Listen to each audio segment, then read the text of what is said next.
Good morning, good afternoon, and good evening to wherever you may be. Welcome back to the Pitch Perfect podcast here on YouTube with myself and Elaine.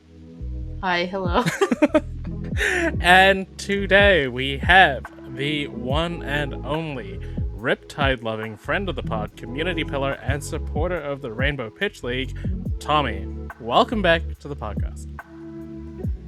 Hello, thank you for having me back. I am certainly all of those things, which is nice.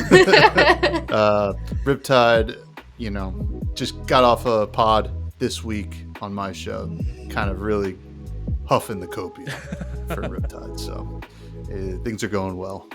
How good, how beautiful. I didn't write the show notes. I don't really know the direction here.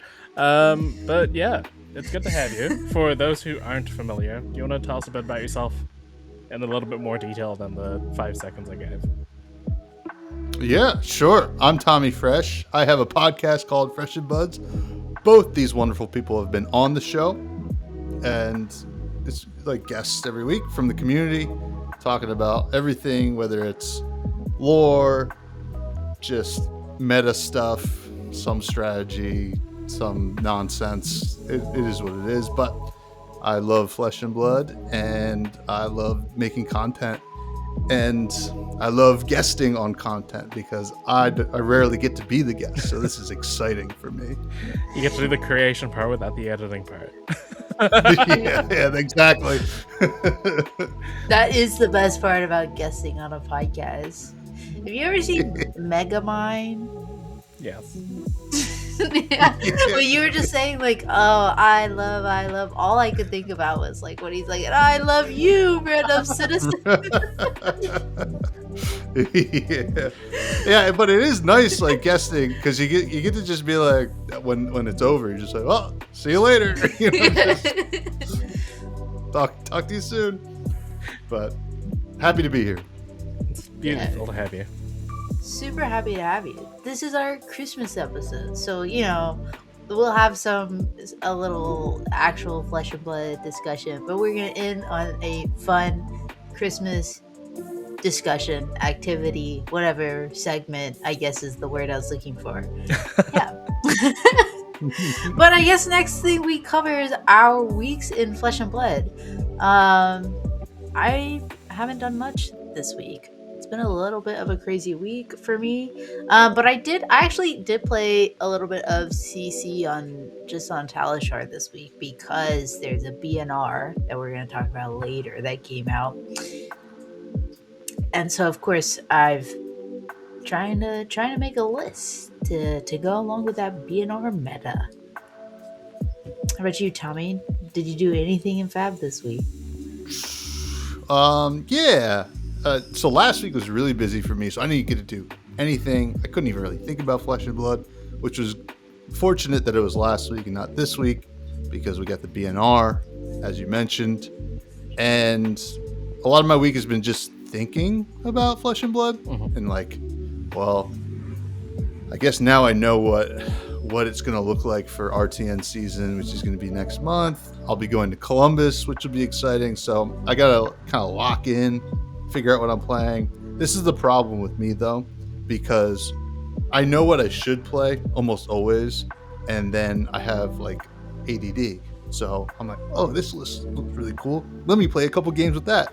Next thing I know, it's like 3 hours later. I'm like, I gotta go to bed, and I've played 10 games of Medax Rhinar when I should have been playing something that I knew I was going to play, and definitely not building Medax Rhinar. So, yeah, that's my week. It actually has been a lot of Medax Rhinar, to be honest, which is an awesome deck, to be fair. How good. I got my deck back finally after lending it out to my friend, so I was able to play some Flesh and Blood, and I got it back just in time for the BNR announcement. So I was hastily trying to throw together a Syndra list with the cards I had in the box, like the little extra cards I had, and then printing out some proxies just to like test with friends and such. And I tried to stay in the red line route. I never was really on the Art of Dragon kind of cards anyway, so having fewer fealties or draconic sources didn't matter so much. But it still kind of sucked, and I played against the Marlin, and they ruined me. I just didn't know that Marlin was a Dakin Classic constructed as well, and just every King Shark and Redfin hurt. Ah! I hate when Ranger thrives. It pains me. Anyway, Your camera froze for a bit, and I thought your cat attacked you or something. On my end. I was like, oh god. But yeah, that's been my week in terms of playing Flesh and Blood. Otherwise, I've been selling a bunch of it. It's Christmas time. I haven't really had time to do what I'd like, so been too busy otherwise with work. Yeah. Sweet. Well, so we all had pretty chill but fun weeks in Flesh and Blood. This past weekend, there were some exciting things that happened. Seattle happened. I guess probably 2 weekends by the time this comes out. But Seattle happened. So it was cool to see the Silver Age meta, of course. More importantly, though, Kasai won the calling. My girl did it. She did. She did it. And somehow nobody told you. Looking good. Yeah, somehow nobody told me. Like three days, or I don't know, not 3 days. Like 1 day went by, and I did not. My parents were in town this weekend, so I wasn't watching I wasn't watching the stream, and like a whole day went by, and no one wanted to tell me that Kasai won the calling. And then Kiki mentioned it, and I was like, "What the hell?" It's like I feel betrayed by everyone I've ever met. In my defense, you found out about 4 seconds after I found out. Yeah. Like the very first thing I did was message you about that. No, it's okay. You're off the hook. Tommy, on the other hand. Trust me. I'm going to be honest with you. This is the first time I'm hearing of it. Yes. I think we are Flesh and Blood podcasters. I probably saw it. Yeah. I definitely saw it, but like I didn't. I saw the results, kind of like the post that they usually do, and then I immediately saw the BNR, and I was like, "Well, I gotta pay attention to that." So, in defense of myself, and it was Chain that won the Silver Age. Chain won Silver Age. I believe. Chrysalia won the calling on Kasai. Chrysalia. Yeah. And Ayali? Yeah, Ayali. Chris Ayali. Yeah. Listen. And I believe that Andrew Rothermel won the Battle Hardened on Chain. Yeah. 2 killers. 2 killers. Right there. 2 killers. Yeah. And also, special shout out, Yuki Lee Bender made top 8 of the calling on Syndra. Mm-hmm. Woo. Love to see it. We will be seeing Fierce Thunder topics. Yeah. Yeah, but Kasai won. How does that make you feel, Elaine? Like, I actually have a lot of conflicting emotions because, like, as much as I want Kasai to be really good, because I keep saying 2026 is gonna be my comeback year. Mm-hmm. I don't want people to play her. Like, that's she's mine. Like, she's mine. You know, I think she's actually in a good position right now, and probably will gain some traction. And I just don't want her to get Living Legend points. Like, oh my gosh, if she gets actually good in LLs, then I'm gonna have to. I don't know. She's a crowd favorite. They would bring her back probably pretty soon. I would assume. It's already like the 1.5 version of her anyway, right? Like, they've shown that she's a character that people like. What is her Living Legend status like anyway? I'm just quickly looking it up, don't mind me. Yeah, I mean, we say that she's a crowd favorite, they'll bring her back soon, but when is Dromai? Dromai is... We got the confirmation, right? Well, like 2027 at some point. She's still 400 points away. Oh, that's heaps. She's barely half. She's just over half. No, because I've said this and I'll say it again. Like, I'm gonna play her even if she's bad. However, like this coming up year, I told myself I was going to let go of my toxic behavior of only playing bad decks. So I guess it's nice that going into this year she's not bad, but also like don't do this to me. Anyway. Nope, you'll be playing Kasai next year too. Potentially. At least I own that deck. Mm. Well, except I don't have eye or riches because I'm not a millionaire. Just open them in the antiquities packs. That would be nice. I hope so, you know. I hope so. If I open eye, I'll sell you mine at a discount. Okay. Deal. I actually have opened eye before, but that was way back in Everfest era of days, and I sold it because I don't know, the only like deck that ran eye at the time was Kano. And I definitely wasn't interested in playing Kano. Rest in peace. Rest in power, Kano. Well, yeah, I guess Sure. that happened too. That guy's gone. The amount of times the phrase ding dong has come up in my group chats.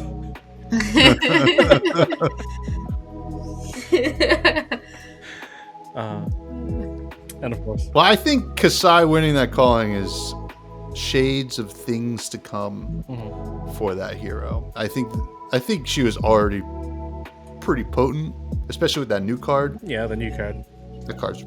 That new card is very good. So good.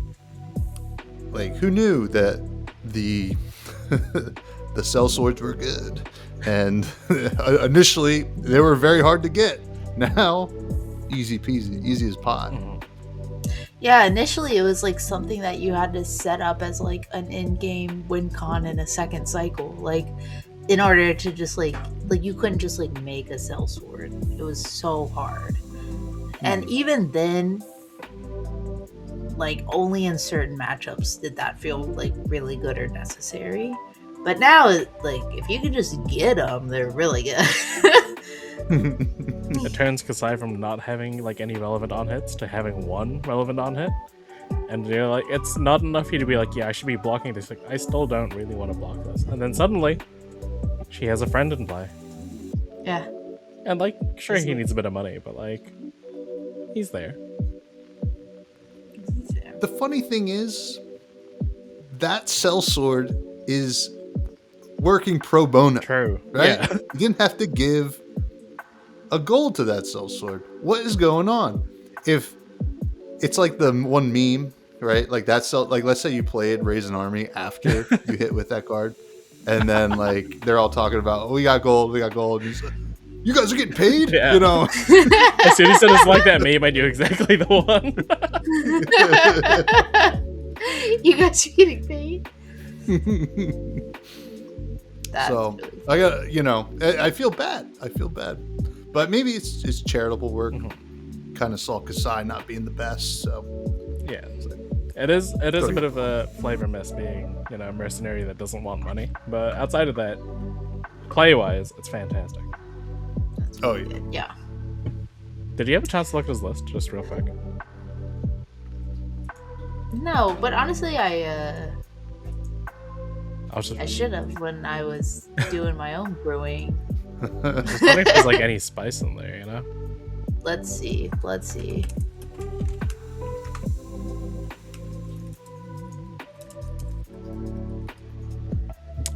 It's double sabers. There's no hot streak. Here it is.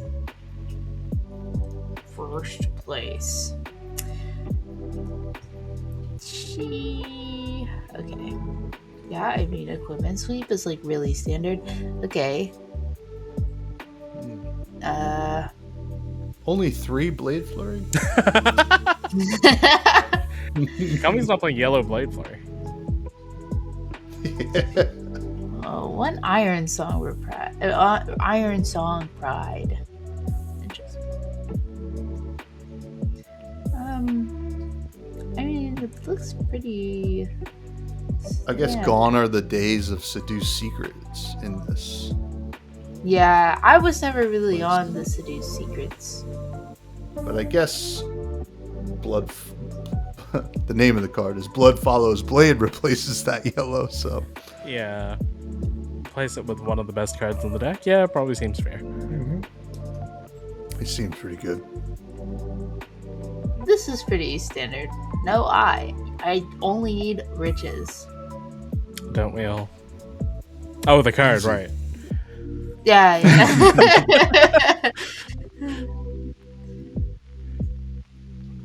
Yeah. There's a Gorganian Tome. Is that normal? Yeah, I will say it's not. Some people don't like it. I like it. I like Gorg Tome. It's just good. Draws like why would you not want to draw a sword and make your sword attacks free? I mean, draw a card and make your sword like if it's enabling. It's not, I was gonna say it doesn't have defense value, but if it's enabling your Valiant Dynamo, then like it kind of has defense your value. Valiant Dynamo, yeah. It turns on your hero ability. Okay. One in the swing and one iron soft ride. Interesting. All right, interesting. Okay. Real quick, if you were to play the Kasai Mirror, would you side out your Gorganian Tome? I would not. I would hold it. What if your opponent doesn't have one though? You're just holding this card in your arsenal for. I guess that's not the worst. Yeah, until you're like, okay, this is gonna activate some like really good turn. Yeah, and then they Gorg Tome on their turn. You're like, golly. I say I wouldn't. You know what? I never did in the Briar matchup. I was just like, you gotta have faith. When I was back on Briar, I'd be like, what's the term? Like, big dick it? Like, I don't know. Like, what's the term? Like, you just gotta bring the energy. Yeah. Just full send. There we go. Full send. Thank you. I just like, what am I trying to say? There's like two opposite ends of the spectrum of the same kind of energy, like big dick, or you have to bring the energy. Cut that out. Cut that out. You're the editor. Leave it in. Clip it. No. Oh, I could. We could make that a short. Just the phrase.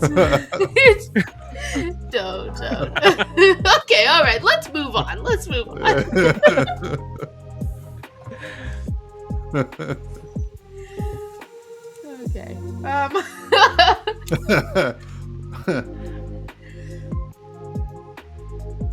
Okay. Okay. So, I think I'm pretty sure we discussed in the previous one, but for the new viewers, Fresh and Buds. So obviously got the acronym Flesh and Blood, Fresh and Buds, got the rhyme scheme going on. But where does it come from? Give us the origin of Fresh and Buds. As a podcast, as a name, as an entity. As an entity, I was a long time Magic the Gathering player. Don't hold it against me. But COVID happened, right? We all remember those days. Some say it never left. And, I was playing a lot of Arena, right? Magic Arena was the app for Magic, for those who don't know. And I at the time, even going into COVID, that's what I was doing. A lot of my friends that I started with, like playing the game, had stopped. And then also like college and work and life kind of prevented me from going to like F&Ms and stuff like that. So I realized at some point while I was like just jamming all these games on Arena when I had a lot of time during COVID, that I was like, I don't even think I'm having fun, right? Like I just like mindless, and you're just like, oh, never drew the second land, yada yada yada, whatever. Like that was something that I was always used to, but I had never really jumped into other games, like dabbled in like Yu-Gi-Oh and Pokemon, I guess, a little bit when I was younger, but I didn't like those games. And then I think I saw a Channel Fireball post. LSV did like a video, I think, talking about Flesh and Blood. I'm like, you know what? This kind of sounds cool. Let me look at it. I watched the video. I'm like, actually, seems like a pretty cool game. I'll try it out. Like I got nothing better going on. went, picked up the Monarch Blitz decks, as a lot of people did at the time, and started messing around with it. I was like, wow, this is really hard, like initially, right? And now, to be honest, I think I played like Magic like in person like one other time since I started playing Flesh and Blood, and I remember like trying to draw at the end of my turn, and I was like, that's the new game I love. but so I fell deeply in love, but I was always interested in like podcasting. I did a podcast with one of my cousins for years that was just like me and him. It was just like a chance for me and him to hang out basically and talk about nonsense. And I was like, you know what? This game is new. There's not a lot of content out there. Maybe this will help me get more invested into the game and learn more about it. So I don't know. I mean, I basically was like, I want to make something that rhymes with Flesh and Blood. And I was like, wait. And then I was like, Fresh and Buds. I was like, I didn't even think about, first of all, I didn't even think about the weed connection.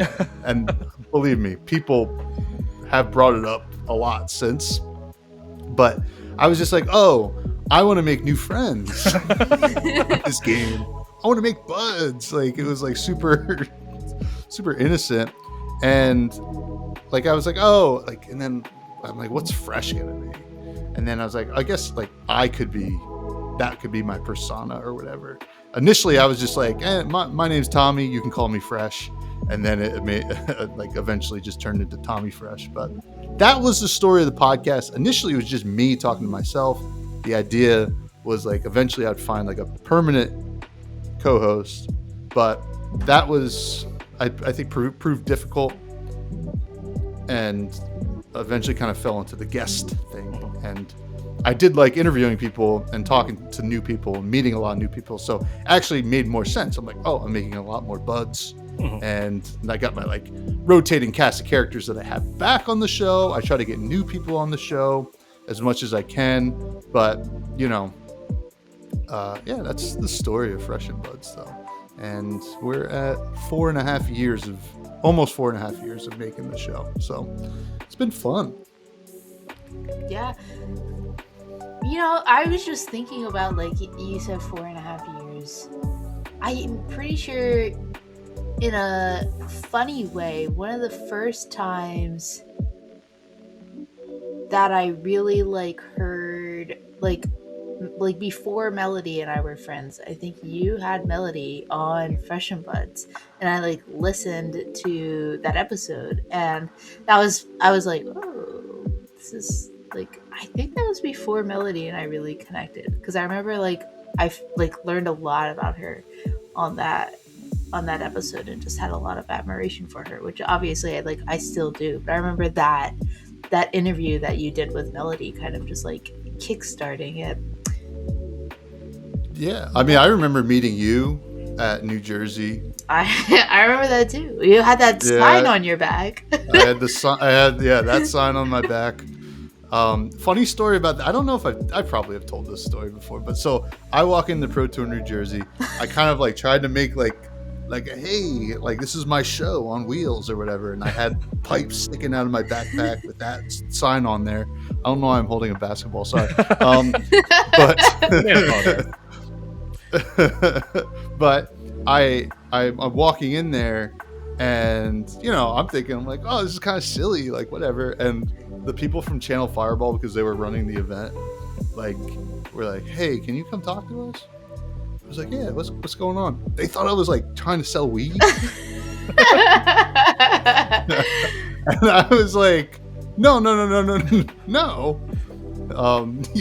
I was like, at the time, I was like, you're Channel Fireball. You guys follow me on Twitter, so you could go look right now. Trust me. So it was a fun misunderstanding, but I do want to say, weed was legal in New Jersey, is still, but at the time it was as well. So yeah. Even if I was trying to sell it, no, I'm kidding. Everything is legal in New Jersey. Yeah. Oh yeah, no. But yeah, that was fun. That was a long time ago. That was so long ago. Yeah, mm-hmm. That's crazy. I mean, you've kind of like with Fresh and Buds, like introduced so many, like, given so many people a platform, and become like such a community pillar in this space. So I'm just like, if you could sum up, what does community building mean to you, and also, like, what do you think some of the best ways to build community in Flesh and Blood are? Because I do believe like that's something that you've really accomplished in your past 4.5 years. Yeah, I think, like, I don't know, like, exactly how to phrase this, but I remember in other games and other communities, it kind of just felt like, you know, whoever's like the most popular gets the platform or whatever, even if they're on somebody else's show, which, you know, I like to have popular people on my show. That's totally fun as well. It's fun as long as I click with them. But also, I think it's important to, like, find new faces and give people, like, the chance to talk about themselves. And, you know, I think that's the cool thing about my platform is, especially at this point, like, you know, I can just, you know, like, I could resist new content creators or faces in the game, right? I could do that. Or I could say, hey, welcome, let's keep building this thing, because it's, like, pretty cool, right? It's a lot of fun. And, like, I think, like, my whole life, I've kind of felt like a need to want to, like, talk to everybody, if that makes sense. Mm-hmm. Like I remember when I was young, like maybe like second grade or something like that. I bullied somebody at school, and it got, well, trust me, I'm still thinking about it. I'm 34. I bullied somebody at school. I don't know why. I was just like a new kid or whatever, and it got back to my mom, and, you know, fair play to my mom. She's like, no son of mine is bullying anybody. And I was like, oh, I'm sorry, you know. So, and, like, immediately, like, I think from that time on, I was like, well, everybody's gonna be my friend, mm-hmm. right? Unless they're jerks. I don't want to be friends with jerks, but, you know, you can bully, like, them. I think that's kind of like the community thing. Like, it's like, why can't we all just be, like, having a good time? You know, there's gonna be bad actors. I've had bad actors on the podcast. I didn't know they were bad actors at the time, but I've had them on the podcast. Mm-hmm. I regret it, but you move on and you try to do a better job next time. So, but yeah.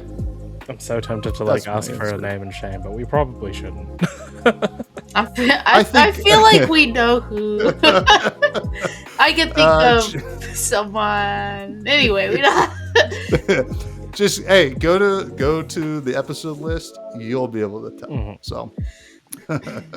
and okay, bold of you to call out James White like this. No. He hasn't been on yet. He hasn't been on. Yeah, this is the play. He's on thin ice, James, if you're listening. What do you mean? I was on with him last week. Oh, yeah. I forgot. Oh, yeah. You and Brian. Yeah, wow, Brian. That was a stacked episode. That's crazy. Yeah. Holy moly. Anyway, sorry. Not to deter from all the great things you said with going on to talk about bad actors that we're shadowing.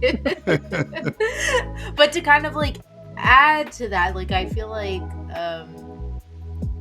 Kiki and I also with Pitch Perfect, like, part of the reason, well, why I guess Melody and myself founded Pitch Perfect, but now I've continued it here with Kiki, obviously, was to kind of do the same thing, like bring voices and platform voices that, like, don't have the space to shine. And so, like, we have very similar values here at Pitch Perfect, and going off of that, obviously we run the Rainbow Pitch League. You've been a supporter of our league for 3 years now, so, like, just from, you know, not an outsider because you're a supporter, but for someone who, like, the Rainbow Pitch League is not geared towards, like, what is our community and being in your position to be able to, like, support that mean to you?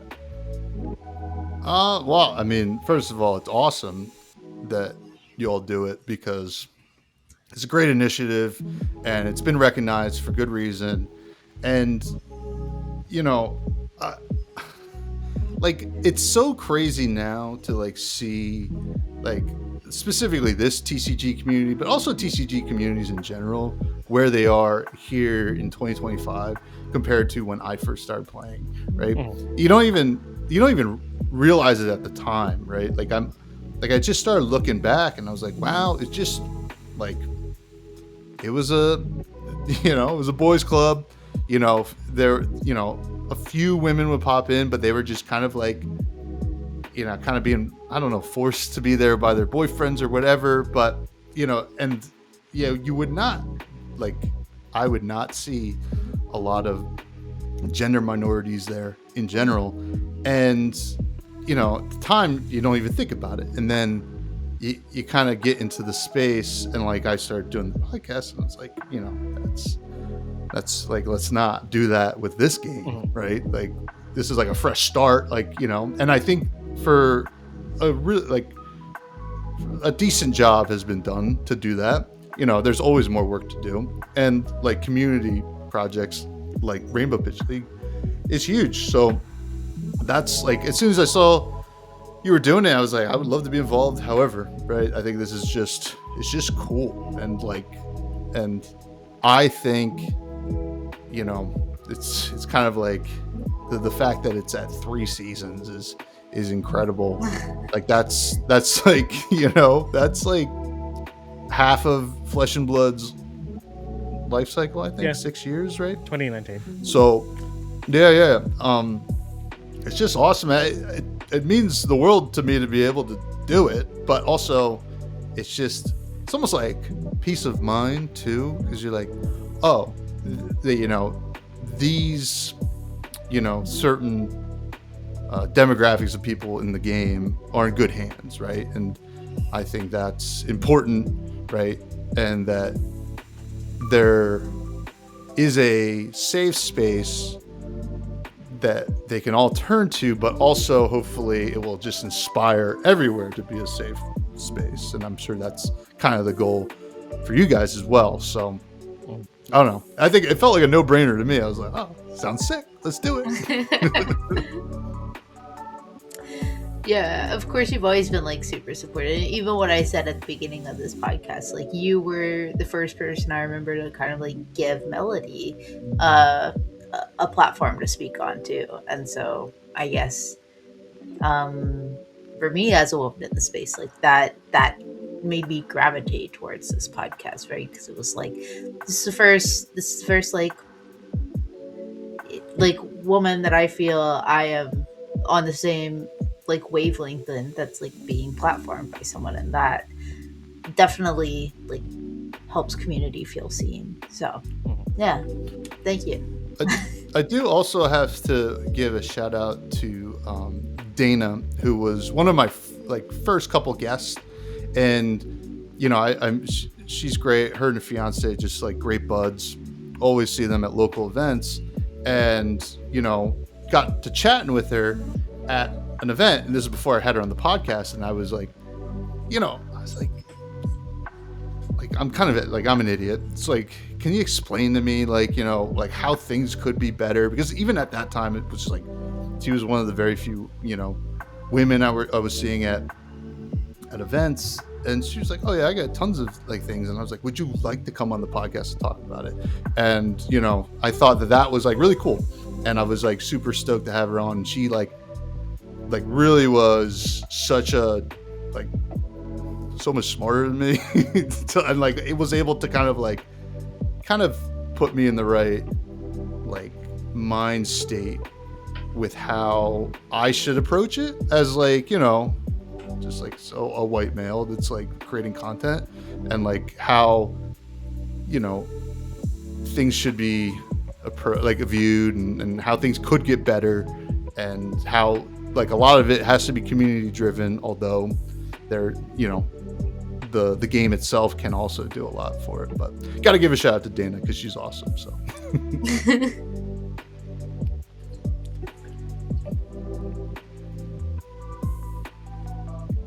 But that was it. That was all I had to say. I was just giving her a shout out. Sorry, I was trying to give Kiki some space to talk. Sorry, I feel like I'm domineering the conversation. No, I was just thinking like, oh, I should probably try to like find the link to that episode and I can put it in the bio or whatever if I remember, and then just stopped functioning after that thought. It's okay, it happens. We'll cut that out. You can leave it in there if you want. Great listening experience. Yeah, no, like those are some great points by her that you brought up, that, you know, it does largely need to be community driven and stuff, but that doesn't mean that you as a lover of the game can't get involved in ways as well. So shout outs to her. I don't know who you are personally, but I'm proud of you nonetheless. She's the best. So yeah, I should just listen to that episode and I'll find out more. Yeah. Now, we have talked about, you know, that you can always do more, right? Like, there's always more work that can be done. Do you have any sort of examples of what's missing from the Flesh and Blood community that you would like to see? This is actually a really tough question. I would like to see. I don't know exactly. I mean, I would like a more thorough, like, auditing system or something like that of content creators. I think this has been brought up a lot of times. I think that it's everybody's right to create content for the game. You're allowed to.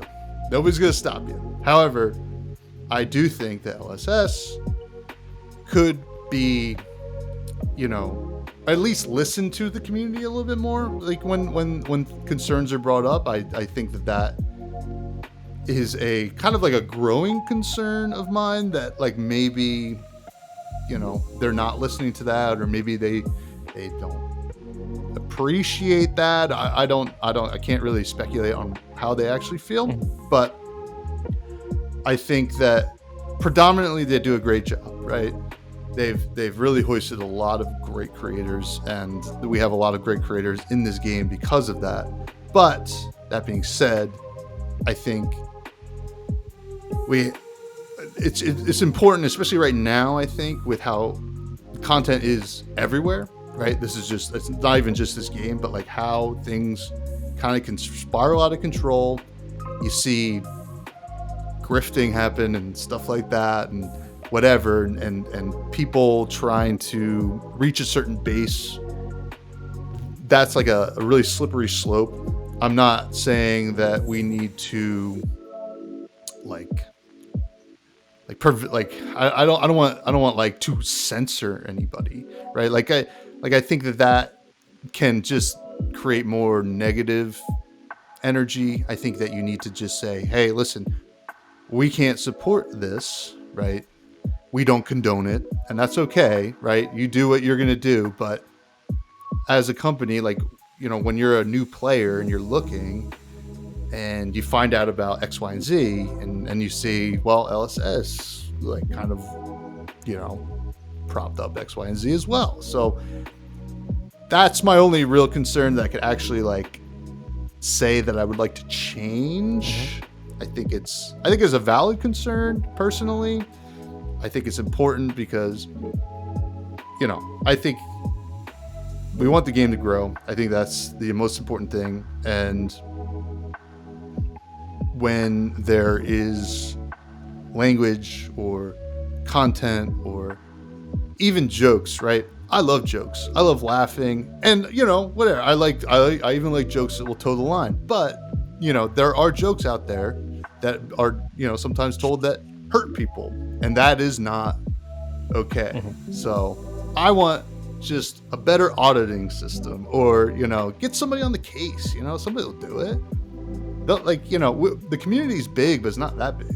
Yeah. It's easy to kind of like, you know, sift through the weeds a little bit. And I understand you can't just listen to the community for everything, because if that was the case, like, Oldham would have never LL'd, and it's just like stuff like that. Like you can't like listen to everything, but you have to like approach it with a pretty rational mind. But that's my answer to that question.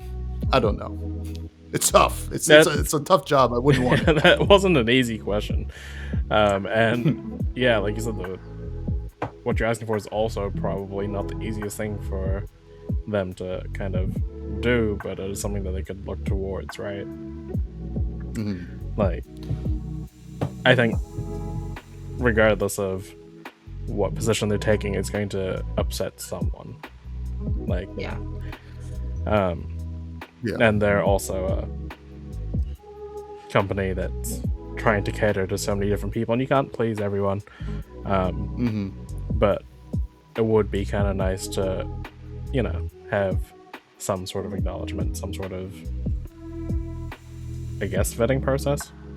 Not too sure, but some. I think it really. But like I think it just boils down to, like, you don't have to give those people anything, right? They have their audience. Yeah.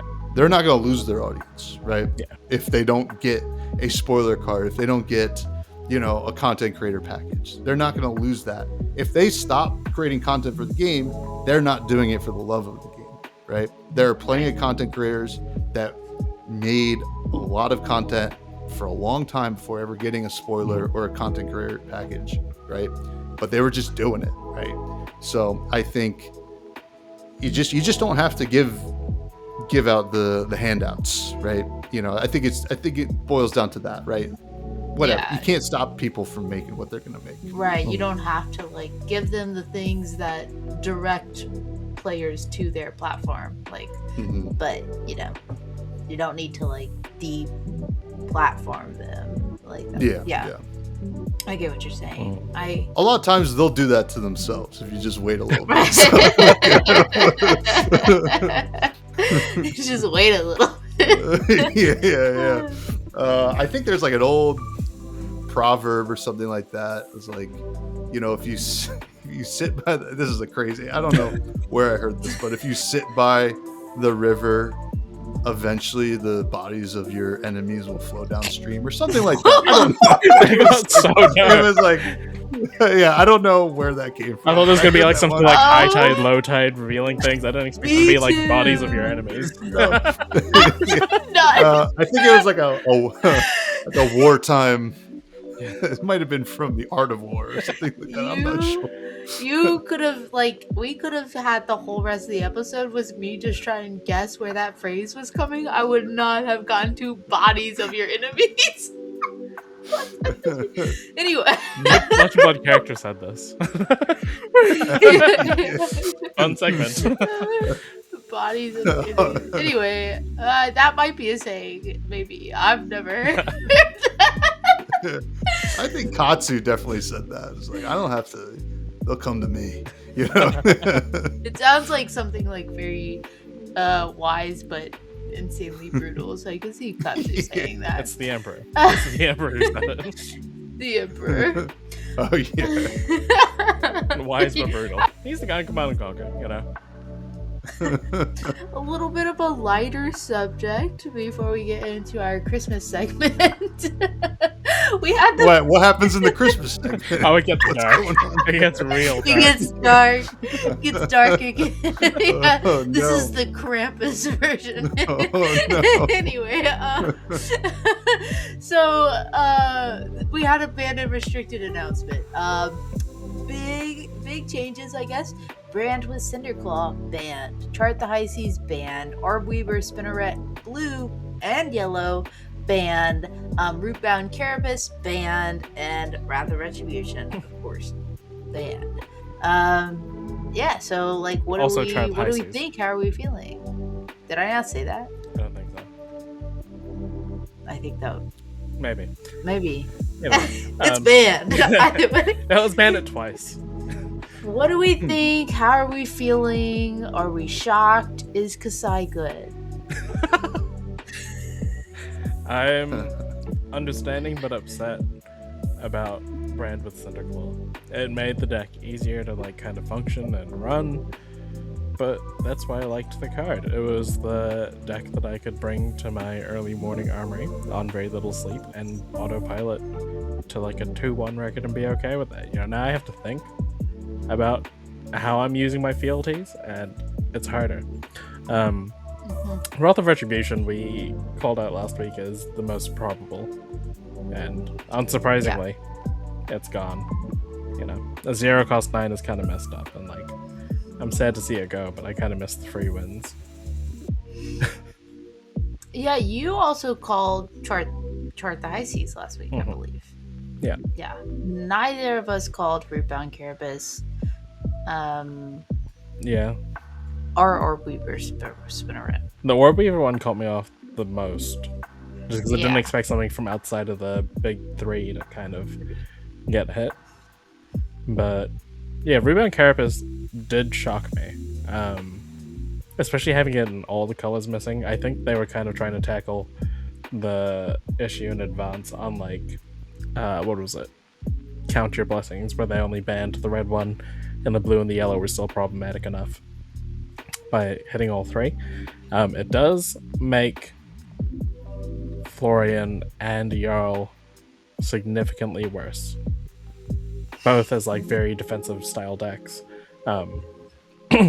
And like in Jarl's case, like that was one of the ways you would actually turn on your Felling of the Crowns. Like, you didn't play that many Decompose cards, so you played Felling the Crown. You probably played Plow Under, but I don't think you necessarily had to. But you didn't want to use those as your first Decomposer, and now you don't have any option to do so. Unlike the Florians and the Verdances, who can also play... I mean, you can also play them in Jarl, but you generally wouldn't. You know, you can play your... Tilling. Yeah. But yeah, it kind of affects a lot more than just Verdance. I still think it should have been Stormstriders, especially now that Kano's gone. Right. We didn't call Rootbound Carapace when we talked about our predictions last week. That episode, I guess, hasn't come out. That was supposed to come. Well, it will have come out by the time. It will have come out by the time you're watching this. True. I think we lost Elaine. Okay. Well, you know, while Elaine's not here, what are your opinions? Am I not here? The banner restriction. Well, am I not so here? I think that I like them. You know, I didn't. The interesting thing about Brand with Cinderclaw going to me is, while I understand it, it was a kind of like a hit to Fi too, which like, you know, kind of stinks, but whatever. I think they kind of forgot Fi existed. And you know, I would have, I've said it like a lot on my podcast, but like, I think Throw Dagger needs to go, because I think, first of all, it's a blue, right? And second of all, the assassins don't even really use it that much. And then third of all, it is a second Flick Knives activation that replaces itself on that turn. So I always thought that was going to be the thing that they would hit, because it's like, it's minimal damage to the deck, right? Like, the deck was so fun. But it helps. Yeah, it helps like other decks block better. And I think that was going to be what they would do. I'm not unhappy about Brando Cinderclaw though. Wrath of Retribution, I didn't think they would ban that, but I'm glad they did. It's nice to like not have to worry about when that's coming. And then what else was banned? The Rootbound Carapaces, crazy. I can't believe they did it, but I'm a fan, right? Like, I think that now Florian's forced to be aggressive, right? Play Channel Mount Heroic, do the thing, you know, be Big Briar like you were intended to be, and you know, and like do that thing. And then on the Verdant side, I think it hurts her. She still has a really powerful deck, still has Stormstriders like you mentioned, but I think without the little extra defensive power, like that whole being a turn cycle ahead, thing might not be as much of an issue. I'm hoping, or they just jam more D-reacts, but I think they were already playing a decent amount. Yeah. So I don't think it's the end of the world for either of those decks, but they're certainly not in the greatest spot. Gravy is an interesting one. Chart the High Seas, very powerful card, blue starter. Still a good deck. Still has pretty much all of its kind of stuff going on. That card will just be replaced by something just worse, which is good. I think that's a good way to hit Gravy. And then what else? The Orb Weaver Spinneret. I don't know. I play Riptide, so like Assassin was like whatever, keep them coming, just. But I think it makes sense based on what I've heard and other people talk about, like with Marionette being kind of creeping into that difficult range that you need to kind of look at. So I'm glad they nipped it in the bud there. Nipped it in the freshened buds. I don't know what I'm talking about. And Kano gone. That's great. This is awesome. How sick is that? This is a good time. So, did I miss anything? No. Hit chart. Yeah, that's how I feel. Yeah. And Kasai, to answer your question, I think Kasai is in a great spot. I think I said that earlier too, but I think she's just a really powerful deck. Anyway, like she just won a calling before these bans, and nothing affected her whatsoever. Now, what becomes good is the question: is it a lot of like victors and bravos and like these fatigue decks? I don't know if that becomes an issue for some other decks, but I think Kasai's in a good spot, which I like to hear because that means Riptide's in a good spot. Am I here? Am I back? Yeah, am I here? You are back now. Okay. I never disappeared, but y'all said I did, so... You just froze for both of us, so we couldn't hear you, so we were just like, okay. and your audio says negative infinity decibels. I don't know what that means. I don't know what that means. We can hear you, though. Your audio also says negative infinity decibels, and so does Kiki's. I don't know. Sounds like Mine is on my side. Mine's the only one that says I have decibels. Anyway, that sounds like some sort of weird insult thing. Well, your audio is at infinite negative decibels. I agree with everything that y'all said. Though I was still here. I just wasn't like here, I guess. I think Kasai is still good. I've seen people say that like getting rid of chart just kind of like gets rid of some of the variants in Gravy anyway. So like I feel like maybe obviously Syndra got hit the hardest, which I think was needed. Rootbound Carapace we didn't call because of exactly the points that you brought up, Kiki, of like why hit Jarl and Florian. So if you were gonna hit Verdance, you should hit like Arcane Verdance, as to not affect the other two, but they obviously didn't do that. So I think this is good for Kasai. Anyway. All right, let's move on. Moving on. It's Christmas time. And yay, confetti.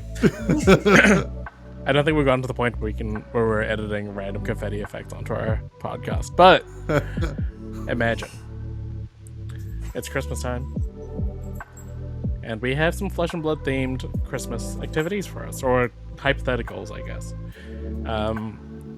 Shall we just get right into it? Like Christmas morning, let's tear into it. So, which hero would bring the worst Secret Santa gift, and what would it be? I did not prepare for this, by the way. I read this just before we recorded. Actually, same with Tommy, I guess, too. And actually, it was written on that. We're all unprepared for this. Yeah, I didn't prepare. I wrote this, but I didn't prepare for this. But when you read the question, my immediate thought was, I think, Levia. Because I feel like it'd just be like a dead animal. The problem with that is that if we went to Riptide, he'd love it. Love it, right? Like absolutely. Like he he would look at the gifts, right, and just find the one that smells the worst and be like, that's the one I want. Riptide Enjoyer, can you confirm or deny? I think that yes, he would love it. Like, I think he'd be he's a grateful guy. I think he'd be like pretty gracious about any gift, but I do think he might be the worst. He'd bring like a rotten fish or like give like a head that he has like on his belt. Yeah. Or something. I forgot. Like, do you have any like wrapping? I'll just give him one of my heads that I carry around. You know. here's a it's meat not hook. even wrapped. Yeah, that's a good point. It's like something not even wrapped, just something that he had on his person. Forgot a gift entirely. Like, I've been to like things that I forgot there was like a white elephant or whatever, you know. And I'm like, oh, do anybody have wrapping paper? I'll just grab something in this house that I'm in and I'll wrap it up. But yeah, I think that would be good. I think, you know, would be a crazy one. I think Visceri would be bad. Really? And here's my reasoning. It would be like, because this is how I imagine rune chants are, is you'd open up a rune chant, it would just explode arcane on you. Like, it just, I was like, oh, there we go. There's a rune chant. Thanks, Visceri. Like a snake in a can kind of situation, but like a rune chant in a sleeve. I don't know. Yeah, probably. I'm like on the fence on whether I think Victor Goldmane would be like awful or good, because I don't think that he's a good gift giver, but he does have money. He has the means. You know, so like it's probably a nice gift. It's just probably not something that like you personally want. The question is, but I guess would he be the worst? Would he bring the worst gift, or would he just not bring a gift because he's beneath? Oh, he's above it. You know, it's beneath him to give out these gifts. Or you don't think that he'd want to bring the most expensive gift to like show off? True. He would definitely fail at making budget. Like being right. It's like a $20 Secret Santa, and he like shows up with like it's like, oh, thanks. A butler. Yeah. Riptide's just like, oh, Levia's just like, dinner. Yes, okay. Thank you for the butler. Okay. Next question. What hero would be the best to bring home to your family for the holidays? Victor, so you can show off to your cousins how rich your boyfriend is. No, I'm kidding. That is not the answer.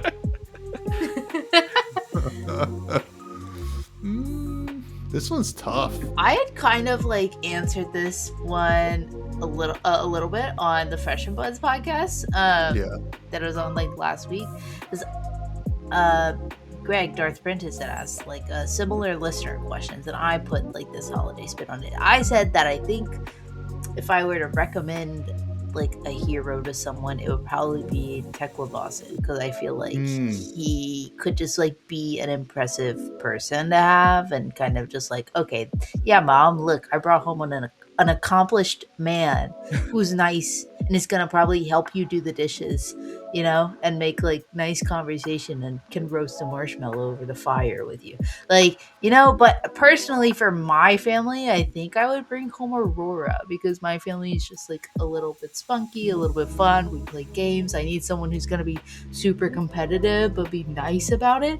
So I think, generally speaking, you're just trying to like get your family off your back for being single at the holidays, like Tekla Lawson. But for my family, for me, I think I'd bring home Aurora. It's a fair answer. Actually, you go. I was just gonna. This one's easy for me. It's Tough Nut, easily. I'm gonna fit in with my family.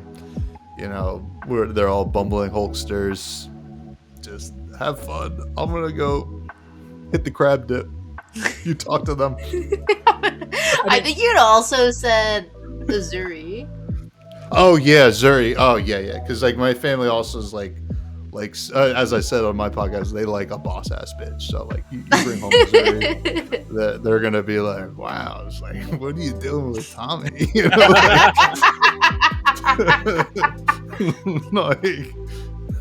I'm over there just eating crab dip. You know. What's that?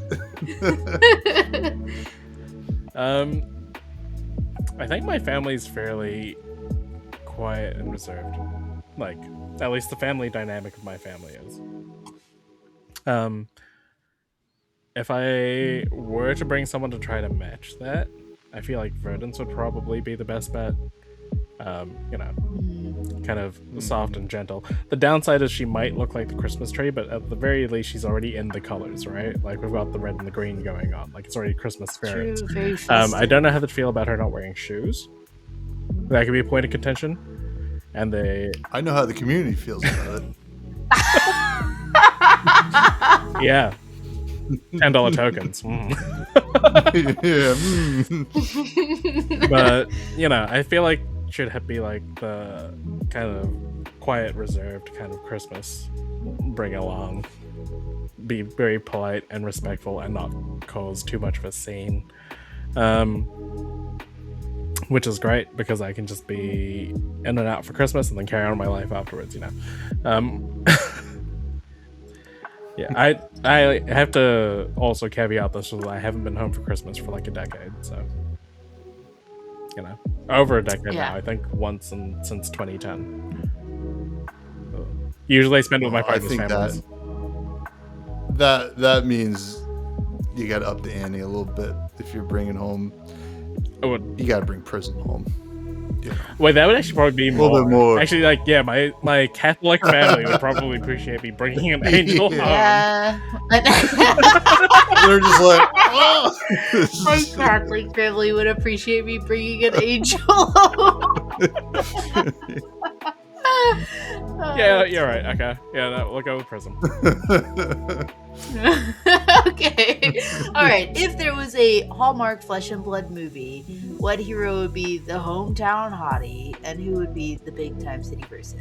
Like, if we have to make a Flesh and Blood couple right now. Yeah. I'm gonna say something that I feel like hometown hottie. Bravo is an obvious answer. Like, he gives that Hallmark Christmas vibe, but I also think that Azuri gives that in the way that you said. Like, she's a boss ass bitch. Like, that girl can chop a tree down. Yeah, but there's also a bit of that, like, I can fix her. Like, it's if you go back to the removing the glasses kind of scene, and then suddenly she becomes everything she isn't, and then she becomes attractive, and then you realize, well, doesn't become attractive, but like becomes attractive, and then you realize that it was her all along, not this stylized version of her that you've come to. Thinking Breakfast Club. I don't know. Straight Breakfast Club. I like Bravo as the hometown hottie. He, like, his shirt's already ripped. They're, like, torn open. Like, if you made it plaid, like, that man is in a Hallmark movie. Yeah. You probably hooked up with him in, like, high school. And then went off to Metrics. I don't know. And then you go back to your little log cabin in Aria and you find him there and he's just chopping down a tree and being charismatic as fuck. And, like, you're like, is Tekla Vossen the man that you're engaged to that you realize is awful to you? Because he's a literal villain, right? Oh, yeah. Tekla Vossen, is the, like, man who lives in the city. He's the fiancé. Who's, like, really rich and, like, for some reason, probably because he had, like, a meeting, couldn't make it home with you, so then you had to go back to your hometown alone. Bravo's there chopping wood. Mm-hmm. Could also be Victor. If you're from Solana instead of the Metrics. But who's the main character? Yeah, usually the city person, right? Yeah, the city person, like, moved away. I, like, could say, I don't know, actually. I feel like that's, like, a hard, like, who is the, like, city person? Because Azuri, the city person usually is, like, a boss-ass bitch in some way, right? And Azuri gives that energy, but, like, not in a city type of way. In the way that she's a hometown hottie. I could see Pleiades, maybe, because she is a rock star. Mm-hmm. So, like, she left, She comes home, doesn't really keep up with the people from her hometown. It's like, what's going on?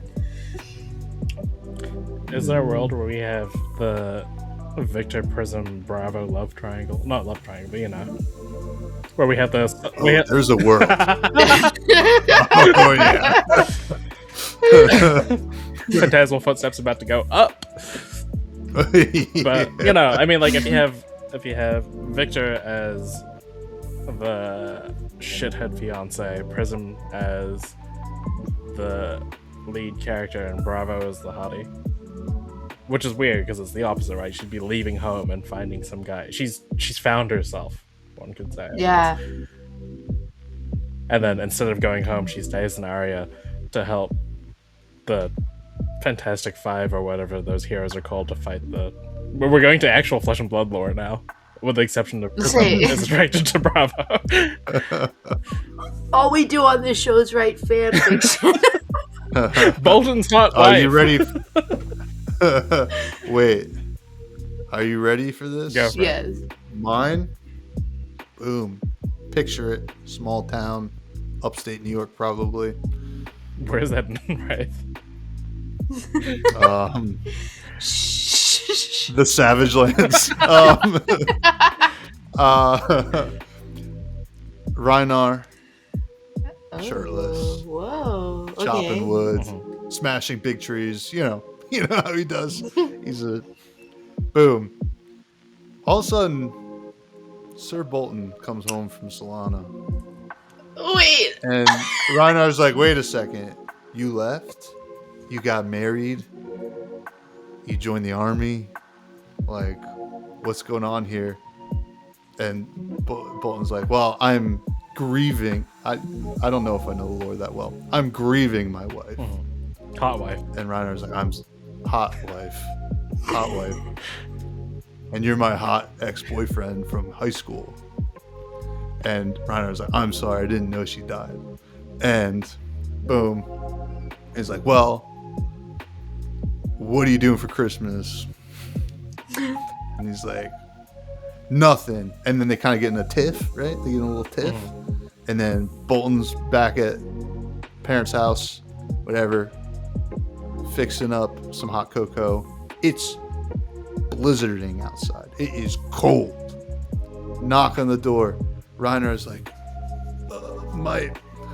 what are they? Like, my beast that I ride broke down. He's like, get in here. I got hot cocoa. And Reiner's like, are you sure? He's like, I am now. And then, I don't know. And then they kiss. I need that made yesterday. Like, oh, wow. It was romantic until you said that beast that he rides. I'm like, Bolton? I'm right here, And then suddenly it's no longer a Hallmark film. It's a different kind of film. I'd watch both. All right.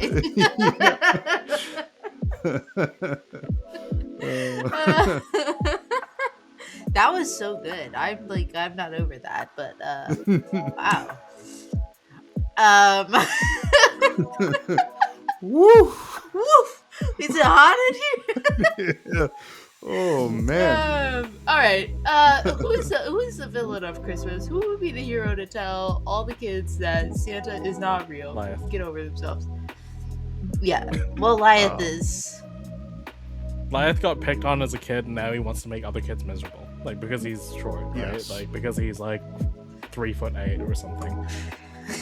He's been picked on his whole life, and now he probably wasn't picked on his whole life. Actually, he's probably rich. He's probably picked on somewhat, but he probably bought away a lot of his power. Probably by Victor, right?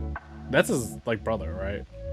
So, Yeah, like, big brother. I don't know if it's big brother or little brother. Physically bigger Yeah. brother. Just like. oh, sorry. I get little bro vibes. When you say, I thought you meant like he bought out Victor. I'm like, you can't buy out. Oh no, like got bullied by Victor. 100%, 100,000%. Yeah. Like, yeah. But yeah, he was miserable as a kid because all he had was money. He never had any real friends, and now he's like just some Grinch. And the kid's like, I want to go see Santa Claus, And Victor's online. It's just like he's not real, you know? Yeah. That makes a lot of sense. Yeah, I agree. I have no rebuttal. I think the hero that would inadvertently tell kids that Santa's not real is Oldham, because the kids would be like, Santa? And he'd be like, oh, no, that's not a thing. No, Santa's not real. Yeah, sorry, kid. And I ain't him, so... Yeah, he'd just be like so sick of it. He'd just be like, no, Yeah. no, stop calling me that. Conversely, would Tara be Santa Claus? Like, not, like, at the mall, would Tara be Santa Claus? Not Oldham. Oldham is too obvious, right? Because he already looks like him, so on and so forth. But if he's, like, kind of not with it. Whereas Tara feels a lot more joyful. Tara's bubbly. I think so. And then the bad mall Santa that you want to avoid is Gravy Bones. We don't go to that mall anymore. That Santa smells bad. I fell through the Santa's lap. He wasn't tangible. No. He was a ghost. Those posts, have you seen those posts about like how Jeff Bezos could be like Santa Claus and is like actively choosing not to? It's like he has all of our wish lists and our addresses. Like he could be Santa Claus, but he's not. Like that is the Santa Claus energy that like Tekla Vossen gives. Like the antithesis of Santa Claus. Could be, but it's just too evil. Dash would be an elf. Would be one of the elves. Oh, Dash, yeah. She's got a gadget with the camera. Take a picture of you as Santa Claus. Yeah, just last question for Tommy Fresh. As the guest, we have to talk about food.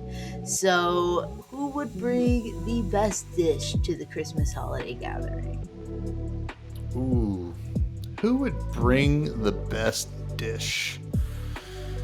This is kind of hard because, like, who's giving, like, good chef vibes in Flesh and Blood? I think probably... So, like, Florian probably has, like, the access to a lot of autumnal kind of food. Like, certainly some yams, some squash, stuff like that. Could see Florian doing it. Don't know if he's big into the cooking side of things, unless they're Rune Chants.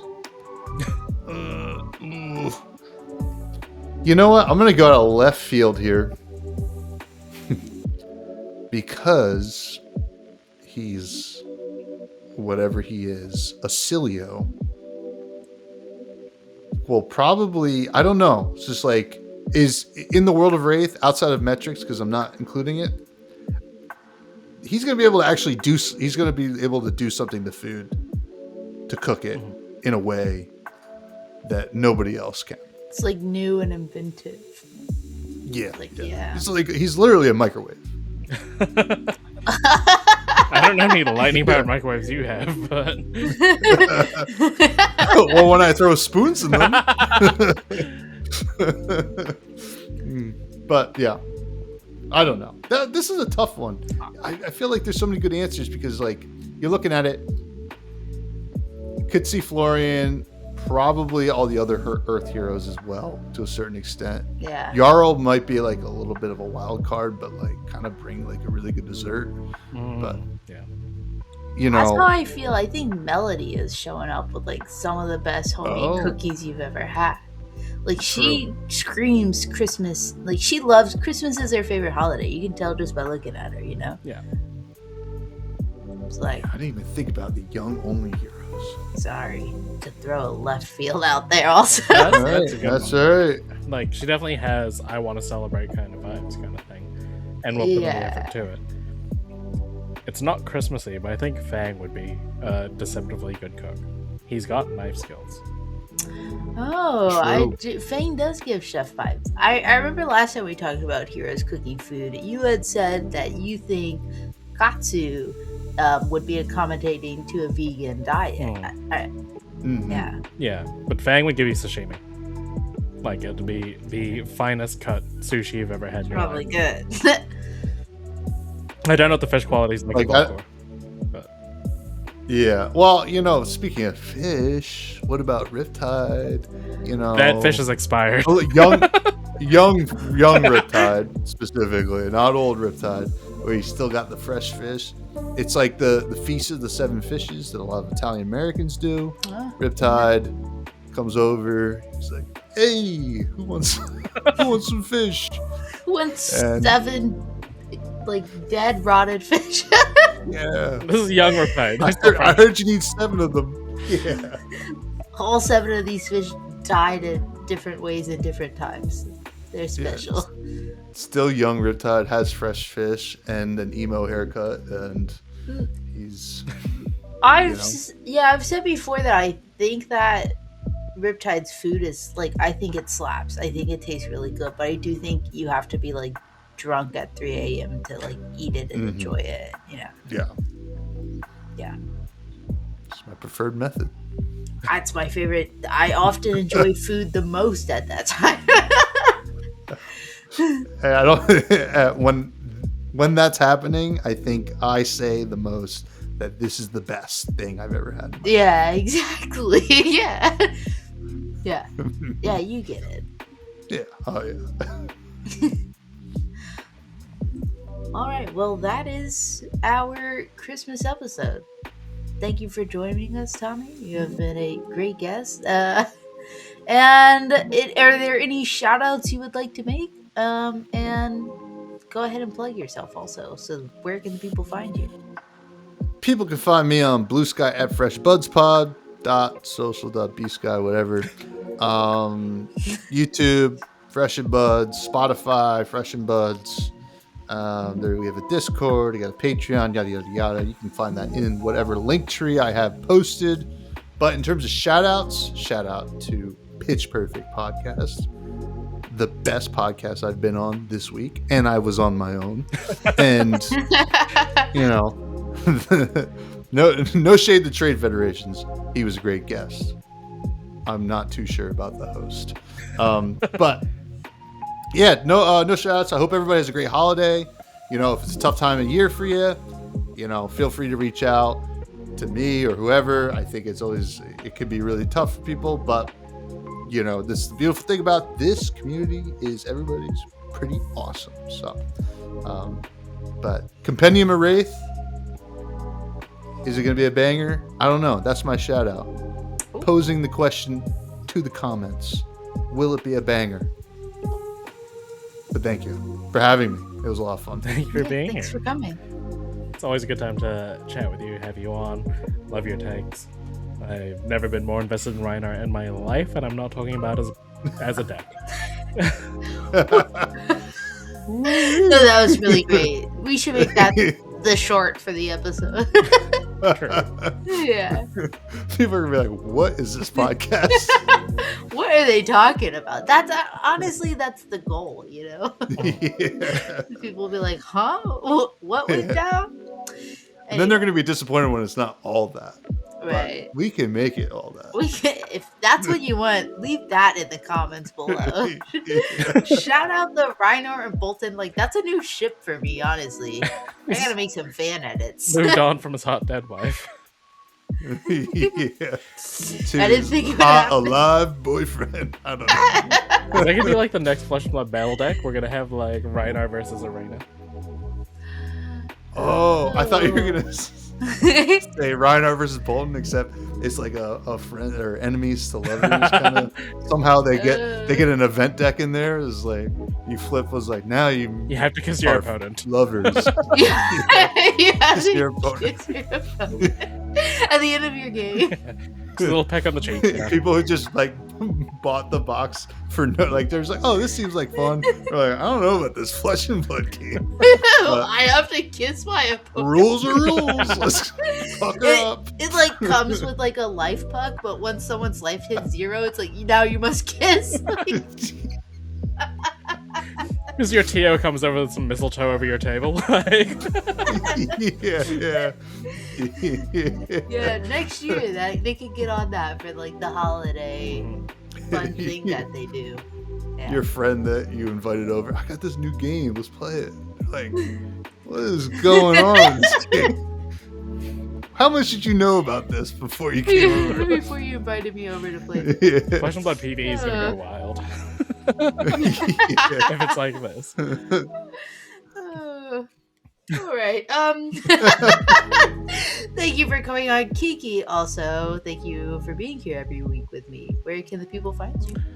You can find me in the beaches of the top of the North Island as I get a tan the one time a year I do. But if you're not in New Zealand, you can find me on Bluesky at kikibird.bsky.social. You can find me on Twitter at kiki_LA93. And of course, you can find us here and on Spotify and wherever else you might get your podcast from. I did that too early. Elaine. You can find me at eHamontree on anything that you ever wanted to find me on.